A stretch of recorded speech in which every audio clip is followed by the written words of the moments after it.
Welcome to the program. Hello, I'm Airlie Ward. Needle syringe programs are considered one of the great public health success stories. Outlets provide clean needles to injecting drug users in a bid to reduce the number of hepatitis C and HIV infections. But a cut in state government funding has forced one of those outlets to reduce its opening hours. Operators of needle syringe programs warn that unless funding is increased, there'll be a rise in drug users contracting blood-borne viruses. Michael Atkin reports.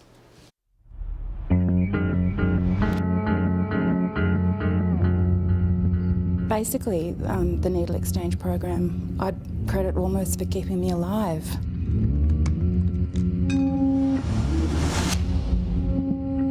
Tasmania's geography has fostered a unique drug culture.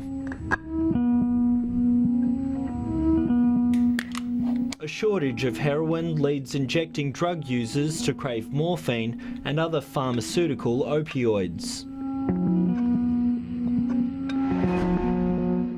What are you using today? What do you want to put down?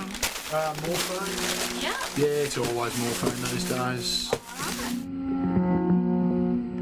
Morphine tends to be a slower drug, so unlike amphetamines where a person can be quite excitable, like a party drug, I guess it's the complete opposite of that. It can be a calming drug for some people. Most of those drug takers go to government-funded needle syringe programs for clean equipment. What can I get you today? Dozen 5 mils, 3 sheets of 27 gauge. Actually, can you make a full? Yeah. Thanks. We provide, hopefully free or at very low cost, the equipment, the injecting equipment that's sterile, and then we prevent the harm that can be associated with injecting a drug. Developing a taste for morphine and other opiates can be risky when it involves crushing tablets. If you don't use a large amount of water to dissolve things or filters, then you're injecting particulate matter, which can get into your bloodstream until it finds a passageway that may become blocked. Those particles can get into the lungs and cause quite significant health problems. Dr. Raimondo Bruno is a researcher specialising in drug trends at the University of Tasmania. He recently interviewed over 100 Tasmanian injecting drug users. The sharing of needles is around 5 to 10% of the people that we speak with, and the sharing of other injecting equipment is around 25 to 30%.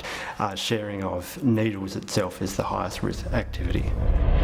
We saw an increase in people reusing other people's used injecting equipment. Now that could come down to a number of factors, but primarily in this state it's because our needle and syringe programs haven't received an increase in funding in the last, let's say, 8 years. That funding shortfall has forced Anglicare to reduce the opening hours at its Hobart Needle Exchange. Funding hasn't kept up with the costs of equipment, hasn't kept up with the staffing salaries. Anglicare runs 2 services, one in Hobart and another in Glenorchy. In the final 6 months of 2012, it helped over 4,500 people. But in the first 6 months of this year, demand jumped, with over 5,800 people using the service. So every morning, we don't open now till 12:30, and it's certainly not what's needed.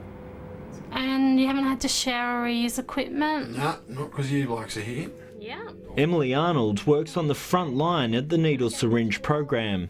She says drug users are regularly turning up while the service is closed.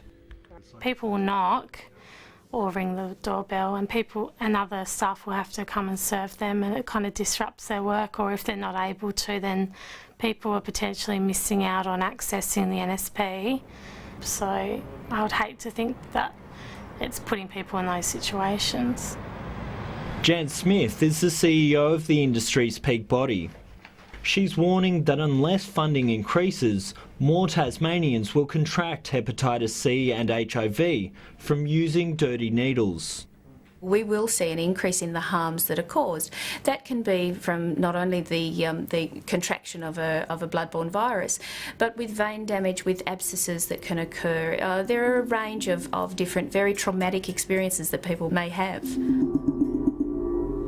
We have about 6,500 Tasmanians with hepatitis C. We have 300 Tasmanians waiting on the waiting list for hepatitis C treatment.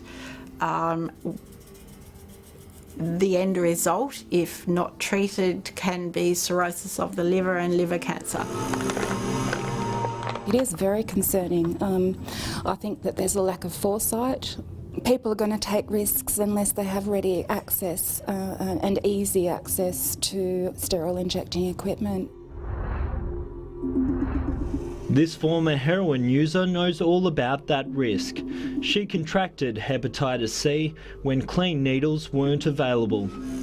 It was when I was in London and the programs just weren't available. I understood the practices, I understood the risks, but the service wasn't there, so I couldn't access it, which did lead to risk taking. When we've raised these concerns in the past, it's been acknowledged by the Tasmanian government that the needle syringe program is very valuable. Figures supplied by the Department of Health and Human Services reveal funding has dropped by more than $50,000. In 2009-10, it was $949,000. This year, it's only $894,000. Jan Smith says for years her pleas to fix the funding shortfall have been met with the same response. Unfortunately, what tends to happen is that there is a discussion at the same time about the need to cost save, to direct funds to treatment services, and so the inaction that has come has been the real issue. She's just sent the industry's next budget priority statement to Tasmania's politicians, again calling for an urgent funding increase. I think that would be a very sensible use of resources. If these people reuse, then they may present to emergency services, which will have a much bigger cost both to them and the health system. Anglicare is hoping this vending machine will keep drug users safe while their service is closed. But Tamara Speed says it's not good enough. They feel safe coming into our service because it's a confidential service. Where will they go, I guess, if we continue to decrease funding to needle and syringe programs?